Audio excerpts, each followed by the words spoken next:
Example number 7.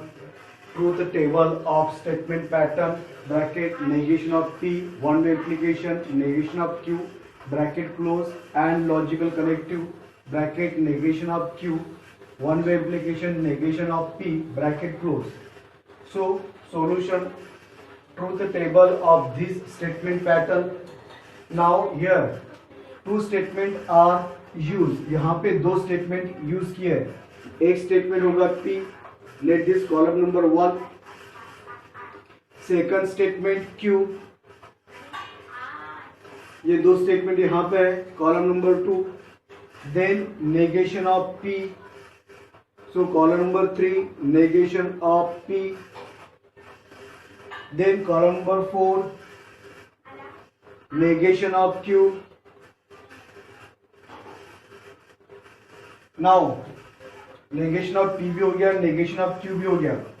अब first round bracket negation of P, one way implication, negation of Q, ये हो गया column number 5.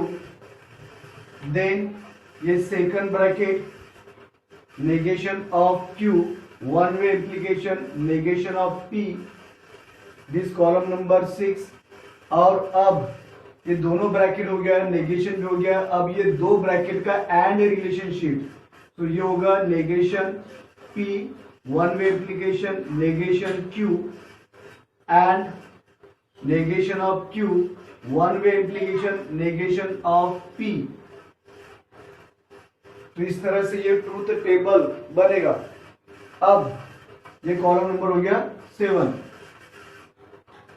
अब यहां पर दो ही स्टेटमेंट यूज किए हुए हैं, P और Q. तो पॉसिबल ट्रूथ वैल्यू क्या होंगी? P की 2 ट्रू और 2 फॉल्स. देन Q का possible truth value T F T F.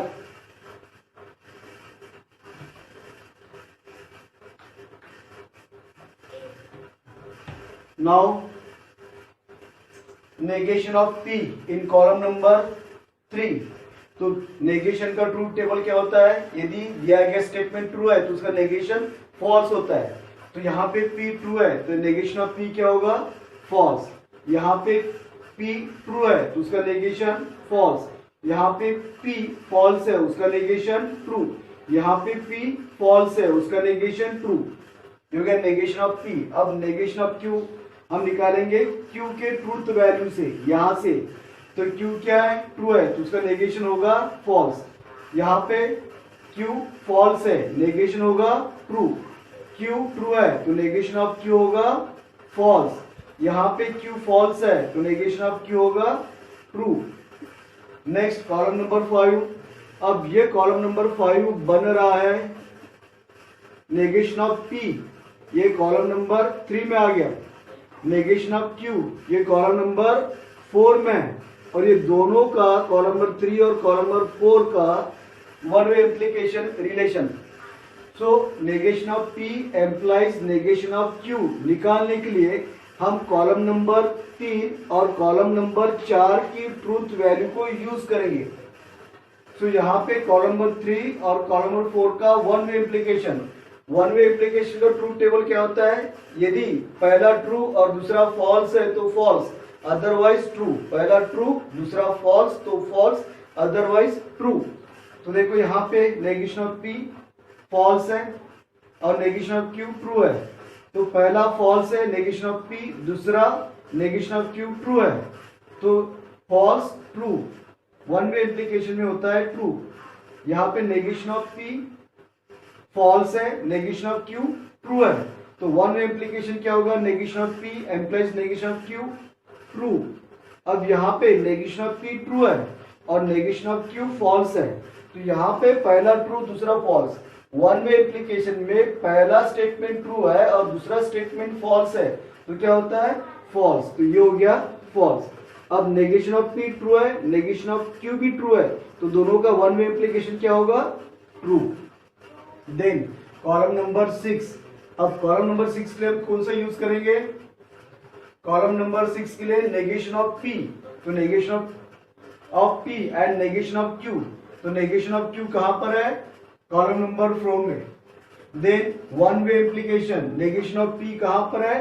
Column number 3 में, और इससे मिलेगा हमें कॉलम नंबर 5। तो negation of Q implies negation of P find out करने के लिए हम कॉलम नंबर 4 और कॉलम नंबर 3 के ट्रूथ वैल्यूज हम यूज करेंगे। अब पहले देखो नेगेशन ऑफ Q क्या है? कॉलम नंबर 4 में ट्रू, और नेगेशन ऑफ P क्या है? फॉल्स। तो पहला ट्रू दूसरा फॉल्स, तो वन वे इम्प्लीकेशन क्या होता है? यदि पहला true negation of Q true है और नेगेशन ऑफ P फॉल्स है, तो पहला ट्रू है दूसरा फॉल्स है, तो ये होता है फॉल्स। देन यहां पर नेगेशन ऑफ Q ट्रू है और नेगेशन ऑफ P फॉल्स है, तो नेगेशन ऑफ P ट्रू है, नेगेशन ऑफ Q ट्रू है, नेगेशन ऑफ P फॉल्स है, तो पहला ट्रू और दूसरा फॉल्स है, पहला ट्रू और दूसरा फॉल्स। तो वन वे इम्प्लीकेशन क्या होता है? पहला ट्रू दूसरा फॉल्स तो फॉल्स। अब यहाँ पे नेगेशन ऑफ Q फॉल्स है और नेगेशन ऑफ P ट्रू है, तो पहला नेगेशन ऑफ P ये फॉल्स है और दूसरा नेगेशन ऑफ Q ये ट्रू है, तो यहाँ पे वन वे इम्प्लीकेशन क्या होगा? ट्रू। देन यहाँ पे नेगेशन ऑफ Q ट्रू है, नेगेशन ऑफ P ट्रू है, तो क्या होगा? Negation of Q implies negation of P, ये होगा ट्रू। देन अब यहाँ पे कॉलम नंबर 7, कॉलम नंबर 7 कैसे बन रहा है? Bracket negation of P implies negation of Q, इसके ट्रूथ वैल्यू कहां पे है हमारे पास में? इसके ट्रूथ वैल्यू कॉलम नंबर 5 में। सो कॉलम नंबर 5, देन ये ब्रैकेट का के साथ में एंड लॉजिकल कनेक्टिव, और दूसरा ब्रैकेट है negation of Q implies negation of P, इसके ट्रूथ वैल्यू कहां पर है? कॉलम नंबर 5 में। तो ये होगा कॉलम नंबर 4 और कॉलम नंबर 5 का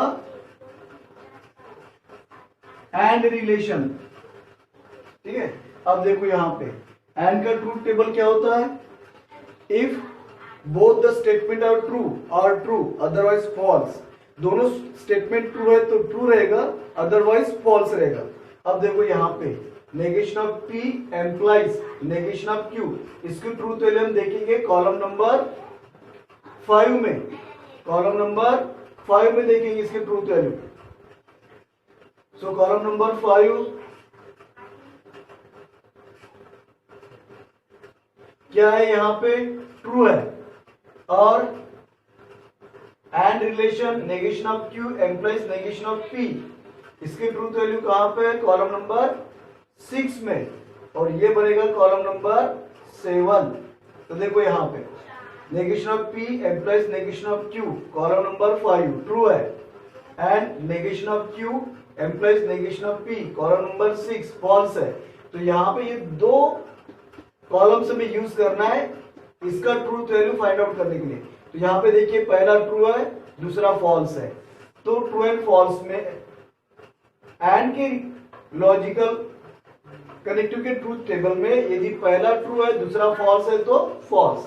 अब यहाँ पे देखिए second negation of P implies negation Q true है, negation of Q implies negation of P false है, पहला ट्रू और दूसरा फॉल्स, तो एंड का रिलेशन क्या होता है? फॉल्स, दोनों में से एक फॉल्स है तो फॉल्स। यहाँ पे फॉल्स और यहाँ पे ट्रू, तो क्या होगा? फॉल्स। अब ये दोनों ट्रू है, एंड के ट्रूथ टेबल में दोनों ट्रू है तो ट्रू, अदरवाइज फॉल्स, तो ये हो गया दोनों ट्रू है तो T।